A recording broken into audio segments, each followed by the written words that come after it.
بسم اللہ الرحمن الرحیم۔ ناظرین کو السلام علیکم۔ کیا آپ جانتے ہیں کہ ملا عمر نے آخر امریکہ کا ایسا کیا نقصان کیا تھا کہ امریکہ کی طرف سے ان کے سر کی قیمت $1 کروڑ مقرر کی گئی تھی۔ امریکی اڈے سے چند فرلانگ کے فاصلے پر رہنے والے ملا محمد عمر مجاہد کو امریکی ایجنسی CIA پکڑنے میں ہمیشہ ناکام کیوں رہی؟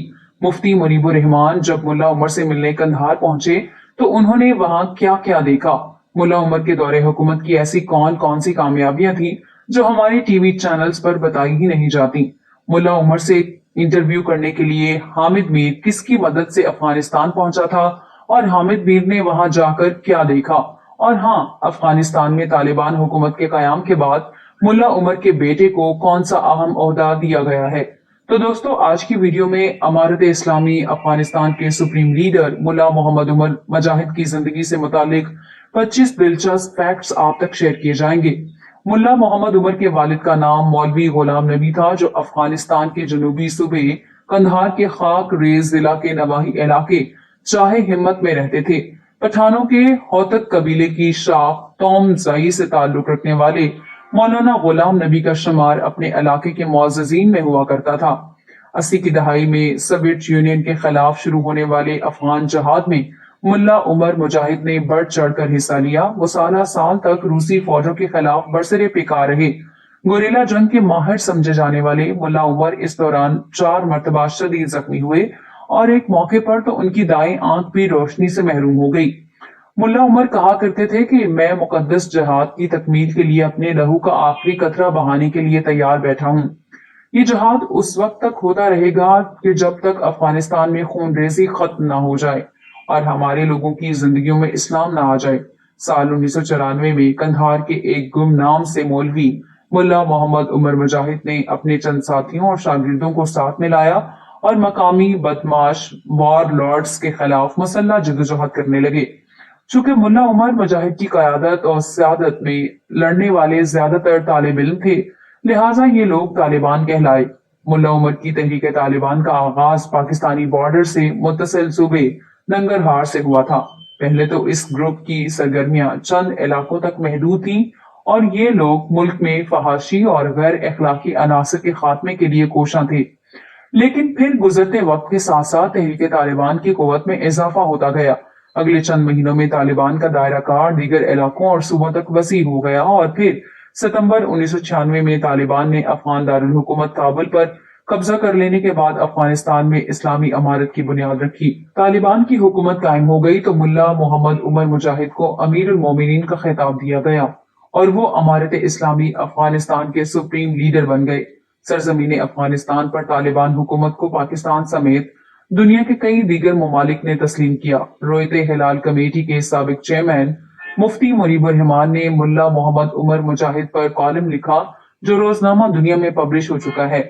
وہ 1996 میں ملا عمر سے ملاقات کا احوال کچھ یوں لکھتے ہیں کہ قندھار کی جامعہ مسجد خرقہ مبارک میں ملا عمر کا دفتر تھا، جہاں میری ان سے پہلی ملاقات ہوئی۔ اس مسجد کے محراب پر یا اللہ یا محمد لکھا تھا، لیکن ہمارے ہاں تو اس پر بھی اختلاف کرنے والے موجود ہیں۔ ملا عمر اپنے ایک کمرے کے دفتر میں فرشی قالین پر بیٹھے تھے۔ یہاں ہمارے وفد کی امیر المومنین سے ملاقات ہوئی اور انہیں کامیابیوں پر مبارکباد پیش کی گئی۔ حامد میر وہ پہلے پاکستانی صحافی تھے کہ جن کی ملا عمر سے ملاقات ہوئی۔ وہ بتاتے ہیں کہ ملا عمر سے میری پہلی ملاقات کا اہتمام بے نظیر بھٹو کے وزیر داخلہ جنرل ریٹائرڈ نصیر اللہ خان بابر نے کیا تھا۔ میں نے محسوس کیا کہ ملا عمر خطے میں تیل کے لیے جاری کشمکش سے زیادہ آگہی نہیں رکھتے تھے۔ انہیں صرف افغانستان میں شریعت کے نفاذ میں دلچسپی تھی اور وہ کہتے تھے کہ پاکستان کو ہمارے ساتھ بھائیوں جیسا سلوک کرنا چاہیے، نہ کہ ماتحت کی طرح۔ ملا عمر کی حکومت قائم ہو جانے کے بعد افغانستان کے امن کے حوالے سے انسرٹنٹی کا مکمل خاتمہ ہو گیا۔ انہوں نے عام پبلک سے اسلحہ واپس لے لیا، جس سے افغانستان میں مکمل امن قائم ہوا۔ اس دور میں چوری، ڈاکے، رہزنی اور جرائم 100% ختم ہو گئے۔ بتایا جاتا ہے کہ ملا عمر جب تک امارت اسلامی کے امیر المومنین رہے تب تک افغانستان میں پوسٹ کا ایک پودا تک کاشت نہیں ہوا۔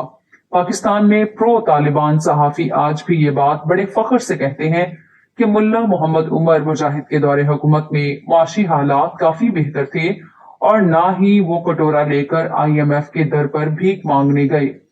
9/11 کے بعد امریکی حکام نے طالبان سے ورلڈ ٹریڈ سینٹر پر حملوں کے مبینہ mastermind Osama bin Laden کی حوالگی کا مطالبہ کیا، جسے ملا محمد عمر نے یکسر مسترد کر دیا۔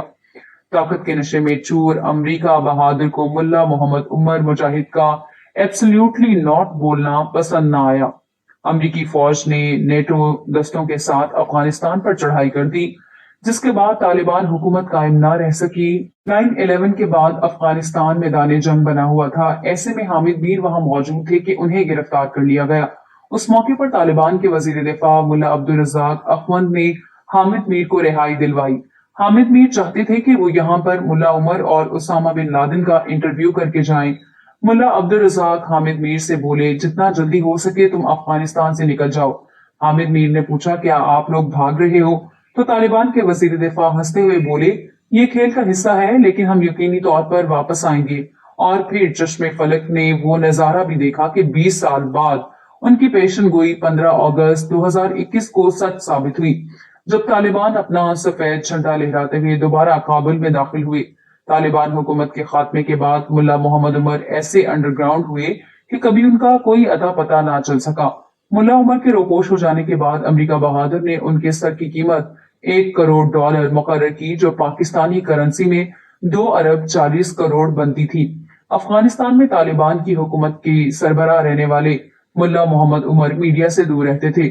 ان کا کوئی بھی انٹرویو آن ریکارڈ نہیں ہے۔ وہ خبروں کے لیے BBC کی پشتو سروس سنا کرتے تھے۔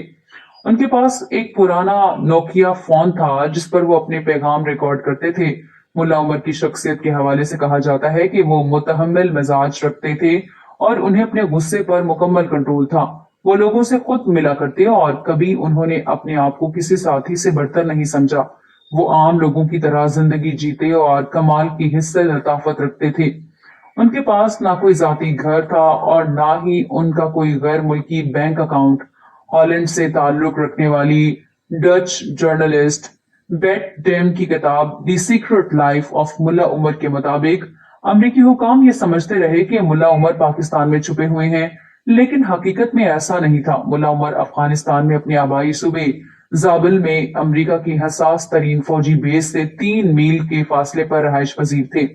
ایک مرتبہ امریکیوں نے اس مکان کی تلاشی بھی لی جہاں وہ موجود تھے، لیکن وہ انہیں خفیہ کمرے میں نہیں ڈھونڈ پائے۔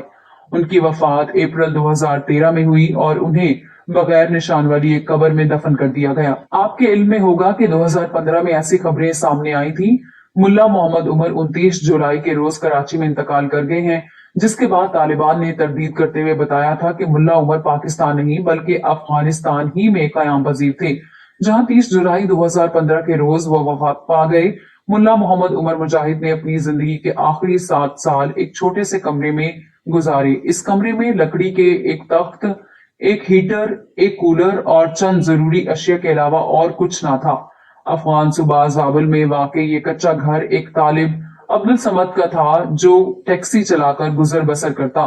طالبان دور کے وزیر خارجہ اور ملا محمد عمر کے پرنسپل سیکرٹری مولوی احمد متوکل نے بتایا کہ ملا عمر کے وفات کے 2 سال گزر جانے کے باوجود ان کی موت کی خبر کو اس لیے چھپایا گیا تھا کہ ہمیں اندیشہ تھا کہ اگر ہم ملا عمر کی وفات کا فوراً اعلان کر دیتے تو اس سے طالبان کی صفوں میں پھوٹ پڑ جاتی، لہٰذا طالبان کو باہم متحد رکھنے کے لیے ملا عمر کی وفات کی خبر خفیہ رکھی گئی۔ آج سے چند ہفتے پہلے افغانستان میں ملا محمد عمر کی زیر استعمال گاڑی کو مٹی کھود کر برآمد کیا گیا، جس کی تصاویر سوشل میڈیا پر وائرل ہیں۔ طالبان حکومت کے ایک عہدیدار محمد جلال کے مطابق یہ گاڑی ان کے بانی رہنما ملا عمر کے زیر استعمال رہی ہے اور ملا عمر مجاہد اس ٹویوٹا ویگن کو امریکی حملے کی شروعات کے دوران قندھار سے زابل کے سفر کے لیے استعمال کیا کرتے تھے۔ برس ہا برس کی جنگ کے بعد گزشتہ برس طالبان نے ایک بار پھر سے افغانستان پر حکومت قائم کر لی۔ افغان گورنمنٹ کے وزیر دفاع ملا محمد یعقوب ملا عمر کے صاحبزادے ہیں۔ 32 سالہ ملا یعقوب طالبان کے نائب سربراہ بھی ہیں۔ 1960 میں پیدا ہونے والے ملا عمر اپنے والدین کی اکلوتی اولاد تھے۔